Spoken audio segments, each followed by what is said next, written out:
Hey guys, it's Nathan. Basically, this is my second try at this video. I literally got probably halfway through my last video on, trying to make this video last time, got halfway through, and then my computer just froze. So hopefully that doesn't happen again. But basically, I went on a little rant about political stuff, so maybe that's a sign that I should just not talk political. Really quick, just want to mention yesterday that the Supreme Court's passed Trump's idea or proposal, of banning transgender people from serving at any capacity in the military, the United States military, and it passed. And I just went on a rant saying how wrong it is and how it shows that he's just targeting people with no clear voice. He's trying to build a wall, so he's targeting immigrants. They don't have a clear voice. He's banning transgender people from being in the military. We don't have a voice. So there's a lot of people who, we don't have voices for, and so he's bullying them around. And it's like, I basically just said how, we have a bully as a president. We have a bully as a president. And I don't know. That's just all I want to say. I don't know. He's something else. He'll do one little thing, and I'm like, well, maybe he's done. Maybe he's had his power, his ego is fulfilled for now, and he'll lay down and he'll take it easy. He moves on to the next thing. So that's all I have to say about that. So last part, please, if you're still listening, I don't like to get too political, but my last video, just wanted to mention the shirt as well. I mentioned My Favorite Murder, which is a podcast I listen to. This is one of their quotes: "Toxic masculinity ruins the party." Again, Karen said that, and I love them. I love the podcast, and so I got the shirt, and I love the shirt. So, moving on. Gonna read this again. It's like I said, I got about halfway through, but then I went ahead and just kept reading since I was already reading. So I already know what happens, guys. I have a lot to read here. I have that much to read. So I'm just going to crack into it. Remember last time we ended with Holly addressing all the reviewers. I almost said reporters. I guess they are kind of reporters. But she was addressing all of them. So, here we go. I'm all checked into my suite. It's a room befitting of a hotel, king-size bed, elegant furniture, a clear glass shower with 4 shower heads, a sliding glass door to my own private terrace, and, how could I forget, there's a sauna in the restroom. Hell yeah. I haven't tried it yet, but definitely plan to. In all, my first impression of the room is sophistication. On another note, I came to realize that I have an adjoining room with Lulu. What an awkward moment. I hadn't even noticed the door to the adjoining room when I heard the knock. A fast and excited knock came from the door, followed by a cheerful but muffled voice. I opened the door to find Lulu. "Oh, hi," Lulu said, her voice deflating. "Hi," I said, unsure of how to respond. Lulu and I haven't spoken in a long time. Our friendship didn't end on good terms. What friendship ends on good terms? I mean, if it's ending, what's good about that? Good point. I just realized that our rooms adjoin, Lulu said with a shrug. I didn't know who's on the other side. Well, now we know, I said with a shrug of my own. Lulu looked down awkwardly. We both stood in silence. It's early. I need coffee. On another note, can you tell I'm a cat lover? Got that at Kroger, actually, for I think it was $6 or something. It's one of those big ones, too. Anywho, ADHD. All right. Listen, I know it's been a long time, Lulu began. I really wish we could talk. I'm sorry, Lulu, I interrupted. I'm right in the middle of something. I have to go. See you at dinner. With that, I closed the door. Fair enough. I can't talk to her right now. It's a wound that I'm not ready to open. I'd rather just avoid the whole situation, at least for now. I'm not ready to go there. Maybe Lulu is, but I'm not. And that's where I'll leave it for now. As Holly mentioned, all the guests are on the same floor, the 7th floor. That's important. Okay. The suites must be on the upper floors. There's a spectacular view from the 7th floor that I'm certain isn't afforded to the floors below. From here, I can see the tops of most of the trees. A sweeping forest obscures a nearby mountain. Birds flutter by landing on the tiniest of twigs. I like that. Tiniest of twigs. Alright. There's something quite special about this place. It feels a little like time itself has slowed down. I am, however, slightly annoyed that there's no Wi-Fi, as one would be. I have a sense I'm not the only guest reviewer that feels this way. I'm not one of those people that needs a Wi-Fi password as soon as I walk into a place. Also, it's not like my phone is a permanent fixture in my hand. The thing is, I do like to have some sort of contact with the outside world. I live quite a ways from this hotel and have a dog sitter staying at my place. This is the first time I've ever used her, and it'd be a relief to check in with her and my dogs. This little baby right here, she's 5 months. I have not left her for a long period of time, but if I ever had to have a dog sitter, I would definitely be concerned about her. She's a little baby. Alright. I have 2 terrier mixes that I rescued together. Their names are Itty and Bitty. That pretty much says everything about their sizes. That they're large, right? That they're just like Great Dane size. Those 2 just mean the whole wide world to me. Anyway, I'm sure they're fine. At least that's what I have to say to myself, or I'll never make it through the night. The thing is, it's not just the Wi-Fi that doesn't work. The phones aren't connected either. All this wouldn't be such a big deal, except I don't have any cell service on this mountain. I hadn't tried outside, but something tells me the cell service was lost long before I pulled into the driveway. I suppose I can make it work for the night. I mean, it wasn't all that long ago when people didn't have cell phones or Wi-Fi, right? That's right, actually. At least, that's what they tell me. Okay. I think I can make it work. I've heard of people disconnecting from technology. I hear nothing but positive things from it. Then again, it could be because they aren't on the internet complaining about it. Very good. Yeah, that's true. After stewing on it for a bit, I can make the best of this. I know I can. In fact, I think it could be a fun night. That's a little weird that she would say that. A little random, I would say. A fun night. We can all get to know each other a little better. Who knows? Maybe we can grow to like each other a little more. Even though most of us are competitors, I don't know why I said that so weirdly. Competitors, important. There's no reason why we can't be friendly, right? I think we can. Back in the day, Lulu and I used to be practically best friends. We worked for rival companies. We'd keep our work, for the most part, to ourselves. I mean, we talk about work stuff in generalities, but never anything specific. It worked until it didn't. Yeah, that's the way it goes.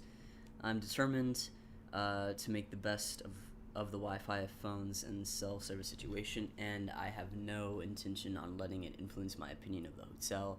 I'll test the phones and Wi-Fi in the morning so long as they're here to install in time, and I'll add it to my review in the morning. It's almost time to go down for dinner. I certainly don't want to be late.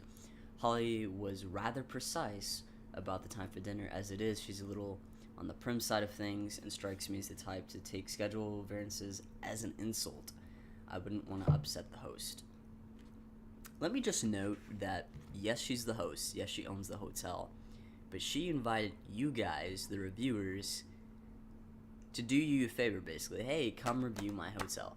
So she should be spoiling you guys, and yet she's not. She's on the side. She's like uppity. She's, oh, well, you're here. This is my hotel. This is how things are gonna work. Da da da da da. Which I wouldn't recommend, Holly. Kind of it's just for a day, right? Just for one night and probably not even a full day. Just pretend. Just pretend like, let your hair down a little bit. Let it down. Alright, I arrived at dinner right on time. For some reason, I was almost nervous to arrive late. To be perfectly honest, this is also, we skipped time. So, what I had just read before was at 4:50. Now it's 7:15. I arrived at dinner right on time. For some reason, I was almost nervous to arrive late. To be perfectly honest, I actually sprinted from the elevator to the restaurant in fear I'd be late. Happily, I arrived at 6 on the nose. I didn't know what the Wrath of Holly would look like, and I didn't want to find out. I joined nearly all the others in the host booth. I felt nearly out of breath. Same. The others were involved in chit-chat. About what? I have no idea. I was too busy trying to regain my composure without drawing any attention to myself. Holly and Preston strode out to us from within the restaurant, holding hands. Alright. Their entrance seemed oddly mandatory, almost like a wedding couple making their grand entrance to a reception. It looked strange. Welcome, guests. They talk so strange as well. I hate how formal Holly speaks. It's really, really weird. I would venture to say, what the hell? I would venture to say that it's odd how she speaks. Welcome, guests, Holly announced in a grandiose fashion. Chef Giuliano has prepared a delectable dinner for us all. If you'll all follow me. We tailed Holly and Preston to a long table in the center of the dining room. It looked more like a board meeting table than a dining table. Place cards were on the table assigning our seating. I ended up being seated between Carly and Dane. Not a bad assignment as far as I'm concerned. So long as I'm not next to Barry, I'm happy. He talks too much. Moments after taking our seats, Lulu walked in. Holly glared at her as she approached, then forced a strained grin. Lulu made no apology for her tardiness. I want to point out that she's the only one who's tardy, okay? So, Lulu made no apology for her tardiness, and no one inquired about it either, okay? She took her seat between Barry and Jameson and flashed a broad smile. I pulled out my pocket-sized notebook and pencil, little bitch, and placed it on the table. I have an excellent memory. I can recall most details in any given situation, but from time to time, I might need to jot down a quick note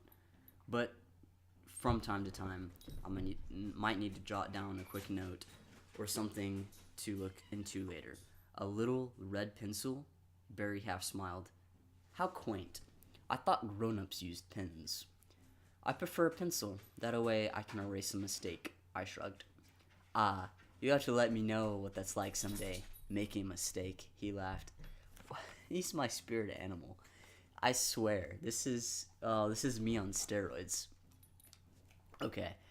Well said, Mr. Perfection, I whispered with an eye roll. The dinner service started out with seared scallops with lemon caper sauce. They were delicious. I love any kind of seafood, so these babies were right up my alley. I just picture her being like, these babies are right up my alley. Like, she's into it. Alright. The servers informed us when they brought out the scallops that we'd be having steak as our main course. We each requested our cooking temperatures at that time. The scallops are cooked perfectly, I said, glancing at Holly. Thank you, she smiled. Chef Giuliano is classically trained. He hasn't made a dish I've disliked. I have to agree with Gillian, Sandra nodded. This is yummy. This is so yummy. Okay, then. I love how on one end we have Holly who talks so properly, and then we have Sandra who's like, this is yummy. Okay. Lulu put down her fork and folded her arms. Alright. I completely understand the logistics of opening a hotel, a glitch here and there. I've experienced it all. I've experienced it at all. What? I've experienced it at many soft openings. The thing is, I don't understand why you would go through with it if the phones are down. Now, don't get me wrong. If this were a hotel in Sacramento or Walnut Creek, sure, but this hotel is in the middle of nowhere. No, not that that's a bad thing. I think the setting is extraordinary. It's if there's some sort of emergency, how is it we will call for help? Holly sighed. I understand your disappointment. Please know that whatever frustration you feel, mine is amplified. We actually had a rudimentary phone system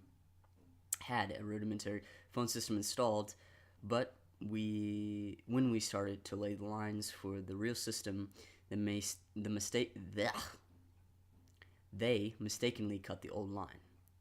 They were set to install yesterday, but because of unforeseen circumstances, it needed to be delayed until tomorrow morning. I'm confident that all will be well for the night. She's confident of it, guys. She's still talking. Preston was able to receive a phone call on his cell earlier, but unfortunately catching cell service is like chasing a butterfly. We are having state-of-the-art high-speed internet and Wi-Fi installed. Preston nodded. Once we have it up and going, our guests will be rather pleased with it, I assure you. The servers arrived and pulled our appetizer plates and replaced them with a main course of NY strip with potato puree and bacon green bean salad. Why are you crying? No need for that. Thank you. Seconds later, the servers disappeared into the kitchen. I sliced into my steak to find it cooked medium, which is what I requested when receiving my scallops. Medium rare, Carly said, taking a bite. She nodded in approval. I like that. I know it once for some reason. All right. Now that I think about it, how are things going at your hotel, Jameson? Jameson swallowed the food in his mouth and raised an eyebrow. Things are great at the Cartoga Resort. And how are things at your place? What's it? Krusty Inn? Is that what it's called? Carly chuckled, lowering her eyelids. I almost said croissant. No, it's not croissant. It's Crescent Inn. Things are going very well. You know, when we were slow and going in the beginning, but about a year ago, we had a huge uptake in business. I suppose I have you to thank for that. Suspense building as I take a sip of my coffee. All right. Jameson's smirk twisted into an expression of disgust. Dane sat up and looked around the table, his forehead creasing. He is somewhat of a new reviewer. It's no surprise that he may as well be the only person at the table that doesn't know what Carly is referring to. He waited a moment as Jameson and Carly stared at one another. Okay, Dane finally said, crinkling his nose. I give up. What happened last year?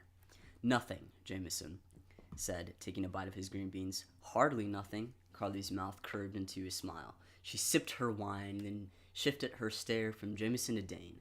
Last year, a man was shot and killed inside Jameson's hotel. That's a lie. It's because of people like you spewing rumors and lies that we had bad publicity last year. He died outside of the hotel. It had nothing to do with my resort. He wasn't a guest. He wasn't an employee. He was just some random person outside of the hotel. Holly stood and put her palms up. She shook her head and gave a slight eye roll. There's no need to dredge up that issue. Let's not forget that a man lost his life that day. Okay? It's fair. It's very fair. I think it would be best if we got back on topic. Let's enjoy this decadent dinner. Chef is prepared. Then, if any of you have any questions regarding this hotel, I welcome each and every one of them. The next few minutes were filled with silence. We all continued joining our excellently prepared dinner, sharing nothing more than a few glances here and there. Tell me, Holly, Lulu said, after placing her fork on her plate. What made you decide to open another hotel? Holly patted the corner surface of her mouth, as Holly would definitely do, okay? because she's a robot. What a delightful question. My other hotels are humming along, and I simply knew I needed a challenge. Our other hotels are in cities, so opening one so far from that environment challenged me more than any other hotel. It's worth it for me. This is my favorite by far. What made you pick this location? You know, all the way up here in the forest, Sandra added. Holly's smile widened. She clasped her hands together and sat back in her seat. I can appreciate that question. I'm not the outdoorsy type, Holly replied. I enjoy the scenery, but prefer to enjoy it from my suite window and not so much out in it, if you know what I mean.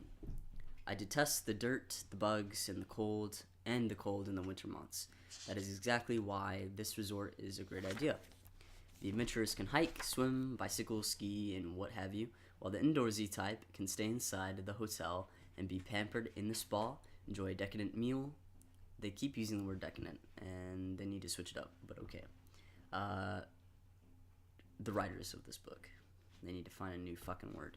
Alright, meal, workout in the hot yoga studio, de-stress in their in-suite sauna, and so much more. It's like the best of both worlds. That does sound... I would definitely vacation there. I mean, if I could go hiking, swimming, bicycling on mountains, and then come inside and enjoy a sauna in my room, hell yes. I'd be all about it. I jotted down a few notes in my book. Barry curled his lip while staring at my pencil. I rolled my eyes and kept writing. Not to taint anyone else's opinion, Sandra said, but I think you've done it. So far, it's impressive. It's an impressive hotel. Thank you, Sandra. Holly beamed. I appreciate your kind words. Since there's no internet, Lulu remarked. Oh, Lulu. I won't be able to email tonight. Is there a printer I can use a little later? Absolutely, Holly nodded. In the business center. We have everything you could possibly need, and in the morning you'll have Wi-Fi and can do any emailing you need. Disconnecting from your phone and the internet is a real problem for you, isn't it, Lulu? Barry tilted his head. It's a minor inconvenience. Lulu pursed her lips. One that annoyed me at first, but I'm sure we will all survive without it. I would think it would be more of a problem for you, Barry, with your constant social media updates. Whatever will the world do for the rest of the evening without knowing what you ate for dinner, when you put your slippers on, or without you wishing everyone sweet dreams? You're one to talk, Barry snapped back. You're constantly on social media. You have more selfies online than sheets of paper in a ream. Don't know what that is. R-E-A-M. And that's just from last week. You would know better than me, Lulu narrowed her eyes. You like every single one of them and comment on at least half of them. We're getting off topic. Holly clapped her hands. I like that. Like a little third grade teacher, like, come on guys, pay attention. Okay. I have to agree with Barry, Sandra added. You do post a lot of your life online. Not everyone needs to know about your first date with some guy you just met. Or when you're at the gym and all that. You're just a little full of yourself sometimes. Lulu sat back in her chair and let the world settle for a moment. She crossed her arms and shook her head slightly. After a deep breath, she sipped her wine. She's getting drunk, man. I realize we all work in the same circle and all, Lulu said. To be honest, I have far too many followers to keep track of them all. I realize now that I need to ban both of you from my accounts. I thought, shit, I have a lot to go. Let me get through this, guys. I thought social media was a way to make connections. I thought it was a quick and easy way for everyone to touch base and keep up with the happenings in each other's lives. The both of you know way too much about my online presence. As you scroll through your feed, my posts should be only a fraction of what you see. Unless you constantly are going to my account, checking up on me. Is that what you guys do? Forget it. Once the Wi-Fi is up, I'll be making sure that both of you are on the outs of my accounts. Listen, Dane leaned in. I don't think it's like that, Lulu. The more you post, the more you show up in their feed. I know how social media works, Lulu lowered her voice and narrowed her eyes at Dane. Unlike you, the rest of us have massive... Ooh, fuck, Lulu. Alright. Unlike you, the rest of us have massive followings. In turn, we also follow many others, so our feeds are filled with posts, but I'm sure that's not the case with you. Who are you, anyway? I get that you're a reviewer, but is this your first review? Does anyone know who this guy is? Why are you such a bitch? Okay, my name is Dane, and this is not, excuse me. He got interrupted. My name is Dane, and this is not, excuse me. So wonderful to meet you, Dan. Lulu smirked. It's Dane, not Dan. Dane began. All right, Holly stood once more. That'll be quite enough of that. While I appreciate having you all here to review the hotel, this type of bickering will not continue at dinner. Am I understood? Silence followed, along with a few nods. We finished our dinner with very little conversation. Still have a lot to go, guys. Not a lot, a little bit. I'll roll through it. After dinner, I went up to my room. I'm not sure where. Oh, this is at 9:50. Okay, at the entry time, 9:50. After dinner, I went to my room. So wait, I guess that's important. The fact that she just basically wrote about the dinner, 2 hours ago? Yeah, at 7:15, and now almost at 10 o'clock, she's writing again. Okay. After dinner, I went to my room. I'm not sure where all the guests wandered off to. Okay. I needed to, she needs to change out of her clothes. After changing into jeans and a sweater, she decided to take a stroll around the hotel. This way I can get a feel for the place on my own and form my opinion. The elevators were elegant, a mix of etched mirrors and wood accents befitting the style of the Sequoia. I stopped at floors 5 and 3. I stepped out of the elevators to survey the halls, but they looked identical to the floor with one exception. There were more doors on those floors than mine. Makes sense. I believe the suites on my floor have more square footage than the rooms on the lower floors. I also stopped on the second floor. Now this floor was slightly more interesting. There weren't any guest rooms on the second level. The hallway splits off in both directions from the elevator. To the right was a day spa. It was closed by this hour, but a friendly note was taped on the glass door with a message that Wanda and Tosh would be in tomorrow at 6 a.m. to pamper us guests. Beyond the spa was a expensive gym with cardio equipment to the left and free weights to the right. The front wall was comprised of mirrors and a bank of televisions. Easily 30 people that could be working out at the same time. There were mirrored glass doors on the back wall. A large sign hung over the glass doors that read, Hot Yoga Studio. Past the gym were a few small shops, closed, of course. One had handbags in front of the window. None of that is important, guys.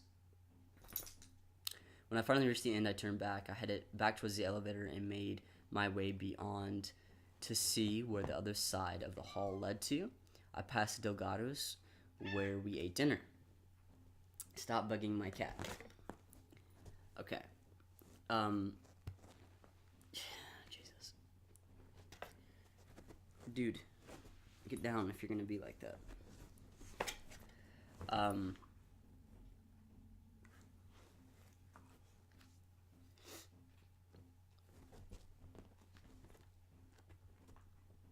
I walked back to the elevator and took it to the first floor. I wandered around the lobby.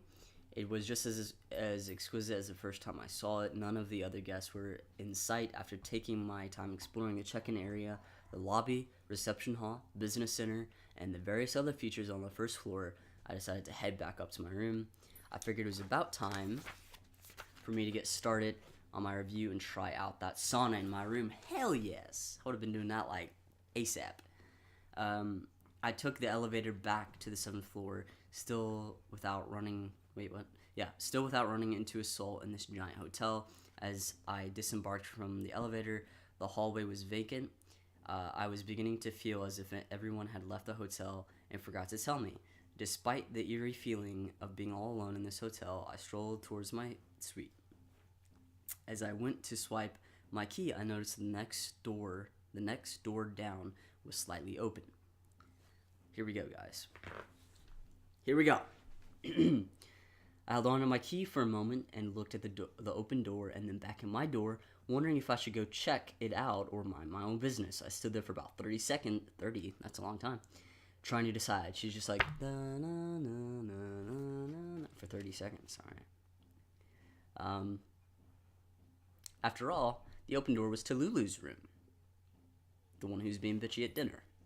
The last thing I need is to create more drama with that woman. Despite my better judgment, I decided to peek inside the room. The door was only open about 5 inches. 5 inches is all you need. Dun dun dun dun dun dun. Yeah. Okay. It's bad. I'm sorry. Ooh, let's see. So I couldn't see very much. I pressed on the door as it widened. My eyes were drawn to the bed. Lulu was on the bed looking at the ceiling. To the ceiling, rather. There was something strange about her position on the bed. Her pillowcase was beside her, leaving her head resting on the mattress. Your door is open, I said. Do you want me to close it? I waited for her response, but she didn't utter a word. I guess you want it open. Okay, I'll leave it open. I waited again, but no answer. I backed out from the doorway and turned back towards my room. I paused for a couple of seconds. I don't know why. Lulu can be rude at times. I'm no stranger to that. But it's not even that she didn't answer me. It seems strange to me that she didn't even move. I turned back to her door, opened all the way, and looked at her on the bed. Lulu, are you alright?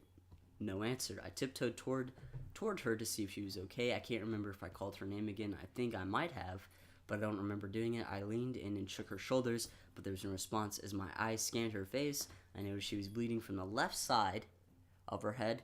I looked for a moment.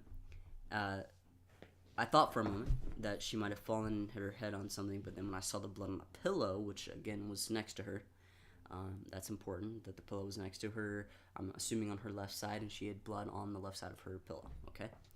But then I saw blood on the pillow, and beside the pillow was a gun. So on the other side of the gun, on the other side of the pillow, so far away from her was a gun. So that's important. I jumped back. I dashed across the room to the desk and picked up the phone and to call for help. Only then did I remember the phones weren't working. I dropped the receiver and started screaming for help. It didn't take long for the other guests to make it to Lulu's suite. Shock and dismay was shared by us all. Lulu didn't have loads of people on her side. To be honest, she wasn't very liked by a lot of people. She was definitely on the wrong side of just about everyone here at the Sequoia. She killed herself? Billy asked, shaking his head. Why didn't any of us hear the shot? I asked, crossing my arms. The pillow, Dane nodded. I always want to say noted. I don't know why. She used the pillow to muffle the shot. Holly and Preston approached the room. Holly fell to her knees and screamed at the shot of Lulu. Preston gasped and wrapped his arms. He choked her out. No, wrapped his arms around his distraught wife. Open evidence 2. That was a lot of reading, guys. And when you see what evidence 2 is, you're going to be like, really? We did all that reading just for this? It's literally just a picture of the gun. This is evidence 2. It's a picture of the gun and the bullet. The casing. So, it's like a Glock of some sort. And then it looks like it'd be like a .45 caliber bullet, from my knowledge of guns. Looks like it'd be like a .45. Seems about right. But that's it. That's evidence 2. That's that, I guess, chapter, I guess we can call it. And that's it, guys. I just wanted to make note. Let me make note that Barry, the one who talks too much, maybe it would help if I actually brought this back out. That would help, actually. So let's do this. So, Preston, Barry, Gillian, Lulu. There. So, this is the lady who died. Lulu. Lulu died. She's dead. She got shot in the head. I want to make note that Barry automatically assumed she committed suicide. He was the first one who said anything. He said, "Oh, she killed herself." I also want to make note that Dane said that, "Oh, we didn't hear the shot because she used the pillow to shoot herself." So he agrees with Barry that she shot herself. And Gillian, of course, is like, "What the hell happened? Why didn't we hear this?" Is genuinely worried. And then I want to take note of Holly, the hotel owner.